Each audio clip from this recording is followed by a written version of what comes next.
Hello dear student. आज की इस क्लास में हम लोग देखेंगे डीएनए डबल हेलिक्स मॉडल के बारे में। ठीक है। ये आप लोगों ने बहुत बार पढ़ा होगा। इसको किसने दिया था? Given by Watson and Crick in 1953। ठीक है। DNA double helix model Watson and Crick ने दिया था 1953 में। ठीक है। इन्होंने क्या किया था? चारगाफ हैं एक वैज्ञानिक।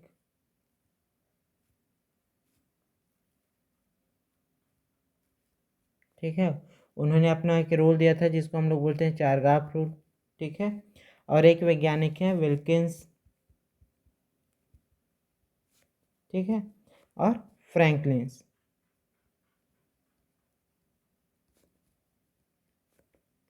विल्किंस और फ्रैंकलिन्स। ठीक है। इन तीनों की जो इन्फॉर्मेशन है उन सबको मिला करके, ठीक है, वाटसन एंड क्रिक ने क्या किया था? डीएनए डबल हेलिक्स मॉडल दिया था। अब इन्होंने अपने इस मॉडल में क्या बोला था? ये बात बोला था, पहला बात, कि डीएनए कैसा होता है, डीएनए क्या होता है? तो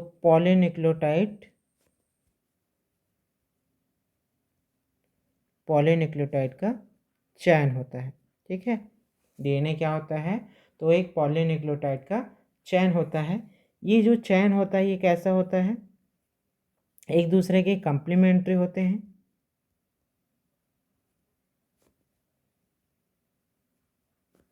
और एंटी पैरेलल होते हैं।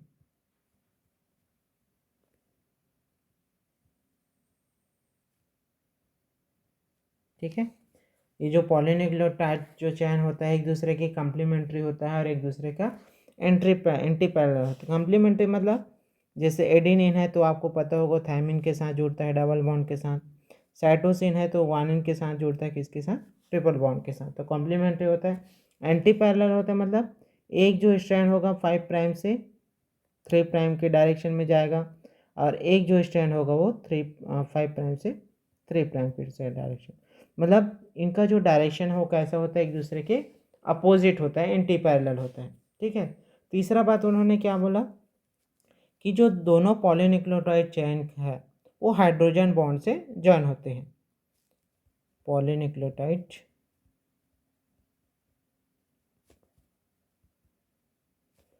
चैन जॉइन बाय हाइड्रोजन बॉन्ड। ठीक है। दोनों जो पॉलीन्यूक्लियोटाइड चेन है वो किससे जुड़े हुए रहेंगे? हाइड्रोजन बॉन्ड से जुड़े हुए रहेंगे। मतलब इनके बीच में क्या रहेगा? इस तरह से हाइड्रोजन बॉन्ड जो है प्रेजेंट रहेंगे। ठीक है। इन्होंने कौन से फॉर्म का, ये वाला भी क्वेश्चन आता है कि कौन से फॉर्म का डीएनए का स्टडी किया था। ठीक है। तो एक मोस्ट कॉमन फॉर्म होता है डीएनए का बी डीएनए जिसको बोलते हैं। ये क्या है? Most common form of DNA है।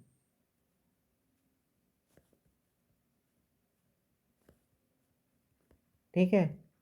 इसी डीएनए में को लेकर के इन्होंने क्या किया था? अपना ये स्टडी किया था। तो याद रखना, कौन से अगर डीएनए के बारे में पूछता है तो बी डीएनए है। ठीक है। जो कि एक most common form of DNA है, इसी के बारे में इन्होंने बताया था। ठीक है। अब इन्होंने क्या क्या बताया था? पहला बात उन्होंने बोला था कि एक जो हेलिक्स होता है, हेलिक्स का जो लेंथ होता है वो 34 एंगस्ट्रॉम होता है। ठीक है। कितना होता है? 34 एंगस्ट्रॉम होता है। और इस हेलिक्स में कितने नाइट्रोजनस बेसिस रहते हैं? तो 10 नाइट्रोजनस बेसिस रहते हैं। कितने नाइट्रोजनस बेसिस रहेंगे? 10 नाइट्रोजनस बेसिस रहेगा। तो क्वेश्चन पूछता है कि दो नाइट्रोजनस बेसिस के बीच में कितना दूरी होगा? तो दो नाइट्रोजनस बेसिस के बीच में दूरी कितना होगा? तो 10 डिवाइडेड बाई 34 डिवाइडेड बाई 10 करेंगे तो कितना हो जाएगा? 3.4 एंगस्ट्रॉम। मतलब दो नाइट्रोजनस बेसिस के बीच में दूरी होगा कितना? 3.4 एंगस्ट्रॉम। ठीक है। उसके बाद इन्होंने क्या बताया था? डायमीटर बताया था।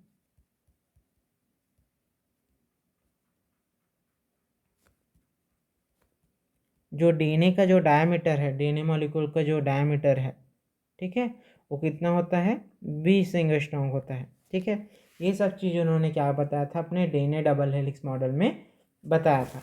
अब इन्होंने क्या क्या बोल दिया, एक बार फिर से एक पिक्चर के सहायता से देख लेते हैं।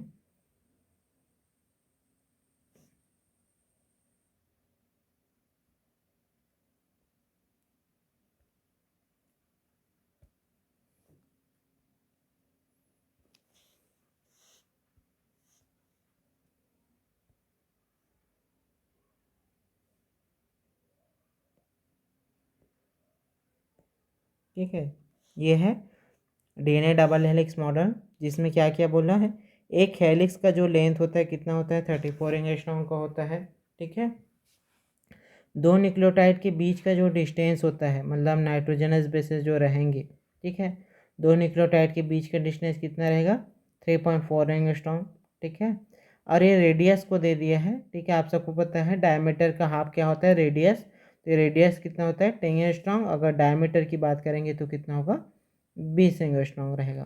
ठीक है, ये था क्या, डीएनए डबल हेलिक्स मॉडल। ठीक है, शॉर्ट में एक बार और इसको देख लेते हैं। डीएनए डबल हेलिक्स मॉडल किसने दिया था, तो वाटसन एंड क्रिक ने दिया था 1953 में।